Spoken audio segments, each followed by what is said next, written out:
Hi guys, I'm back for week 19 of Cycle 1, and this week was Neon Theme Day and Toast Day, so I'm still rocking my space buns from Neon Day. So we had a good time, lots of bright colors.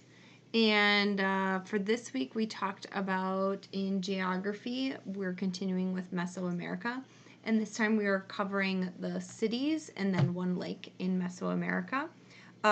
The pronunciations for them were a little bit more challenging, but the kids did a really great job attending, so listening, and then repeating it back. And we had fun playing with the words as well. So for Mesoamerica, it was Mexico City, Chichen Itza, Lake Texcoco, so that's the lake there, and then Mayapan, and the last one was Oaxaca, and that's the one that's Oaxaca, so that's Oaxaca. Then for our math, we continued with the areas, and so we just continued to sing our song, and we hit a circle. The kids love that game. It's probably been the biggest hit out of all of our new grammar activities that we've done, which has been, so we've hid the shape and then had them find it while we are getting louder as the student gets closer to the circle. So we hit the circle and we said the area of a circle equals pi times the radius squared. So we end up repeating that a lot because everybody wants a turn to hide it and to seek. I think we made it through everyone almost evenly. So if you want to do that one at home, it's really fun. And it's just so easy because you just have to find something that is whatever the shape is and repeat that. For our English, we finished our helping verbs. And so today's was shall, will, can. So the students have really enjoyed playing musical chairs with that one because it's a nice long song that we can sing, and they like the competitiveness of trying to get into that chair and being the last one standing. So today was shall, will, can, and then that ended the song. For history, it is the Anasazi, and that we did actions too. So we just sang the whole they repeated it, and then we sang it through together, and then we did some actions. So we did high knees for one, so I had them roll the dice, and I had it written on the whiteboard, different actions corresponding to different numbers on the dice, and then whatever it was, that's the action that we did. So we had high knees and high fives where we just were all giving each other high fives while we sang through the material. And then for science, I brought up the movie Finding Nemo, and we talked about Mr. Ray, and the kids weren't as familiar with it as I thought they would be. But the words are really big, the new grammar vocabulary for this. So what are some ocean zones? Some ocean zones are epipelagic, mesopelagic, bathypelagic, and abyssopelagic. So I had them say pelagic, and then had them recognize that that is at the end of every one of these. And then we sang through it. So we sang it like this. Let's name some zones, some zones, some zones. What are some ocean zones? There's epipelagic, mesopelagic, bathypelagic, abyssopelagic. All the rest are too deep for you and me to see. And they were challenged with trying to sing it as fast as they could. And they did a good job. But yes, focus on trying to slow that down so they're actually catching the words and not just mumbling through it. For our timeline cards, I would mix them up, and then 2 students at a time would come over and race the class. As we repeated the timeline cards, they would race us to see if they could put them in order before we finished.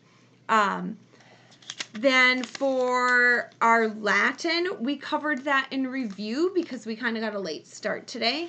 And we just sang through it again. So we were reviewing the third declension noun endings, which is the various. So just remember for that one, for singular, we hold up one hand, but with 3 fingers, and we kind of make a V, and we say Various is EMF, various is EMF, various is EMS, singular third declension.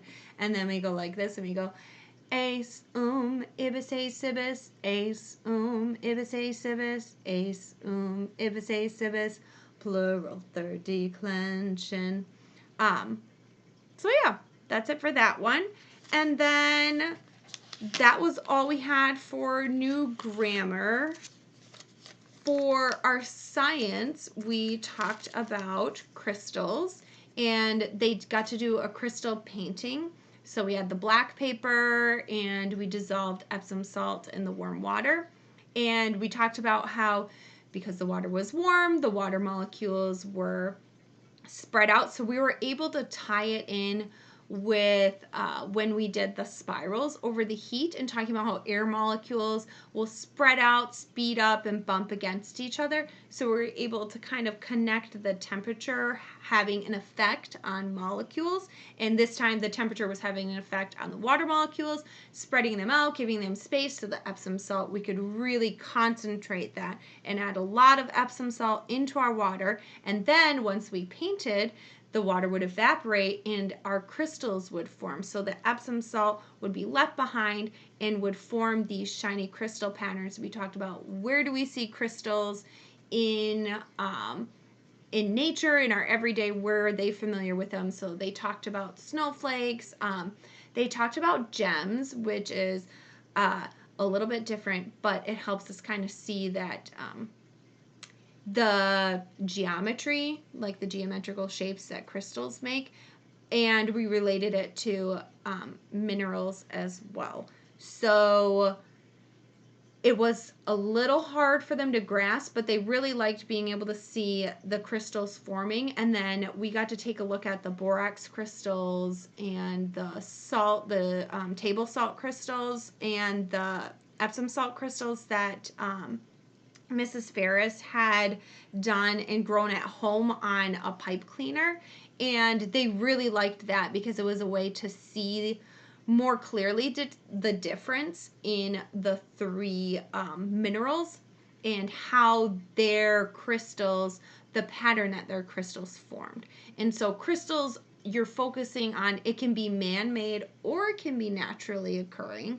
And that is it's a crystal if its atomic like structure is a repeating pattern and a geometrical repeating pattern. So we were able to look at the table salt before and the Epsom salt before and look at those little, like the little grains, and compare it to when we had Mrs. Ferris's ones that she had grown. They were able to identify, oh, that one looks like Epsom salt, because when we saw the Epsom salt before, it kind of had the crystal shape of those longer tube crystals, and then the salt looked like cubes. The table salt looks like cubes. So they were able to actually recognize that and identify that when we were comparing. So that was it was a really good, engaging science experiment for us. Ugh, losing my words. For fine arts today, we had a fun video that we watched, which was the Farkle McBride video, and it introduced all of our students to the different sections in an orchestra, the different instruments. So we talked about brass, woodwinds, percussion, and brass, woodwinds, percussion, and string. And we were able to watch the video, and it was a 15-minute video. The kids were so quiet and so engaged during that. And then we were able to bring that back to class, and I had some cards. So we reviewed, these are the 4 sections of the orchestra, and then I handed them cards with pictures of instruments, and they needed to separate them. So they had a certain amount of time that they were able to run around the room, and each corner had a different section of the orchestra, and they were able to match the instruments to that section. So then we highlighted when we found ones that were mixed up. Brass and woodwinds gets confused easily. So the brass instruments are, we're going to talk about that. We talked a lot about the mouthpiece that's what you're focusing on, the difference between a brass instrument and a woodwind. And the brass has that cup, usually made of brass or metal, but it can also be plastic, but it's the cup and your lips are buzzing to make the noise. And a woodwind, you're going to have a fipple, or you're going to have a excuse me, a wooden reed that is buzzing in the air and splitting the air to make the sound.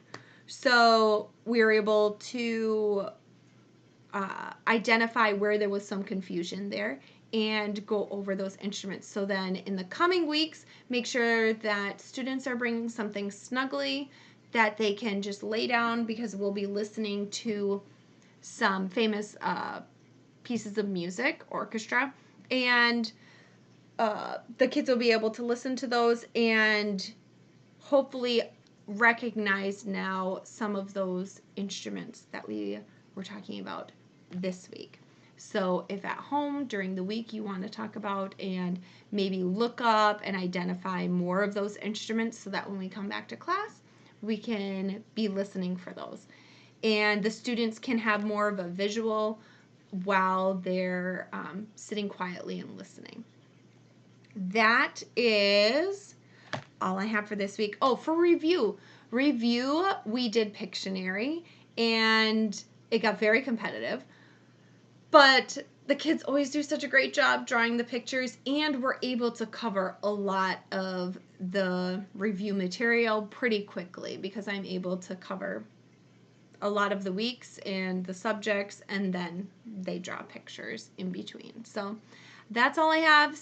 Feel free to send me any emails or texts if you have any questions, and we will see you next week for next week is break week, so the week after for week 20. Bye, have a good week.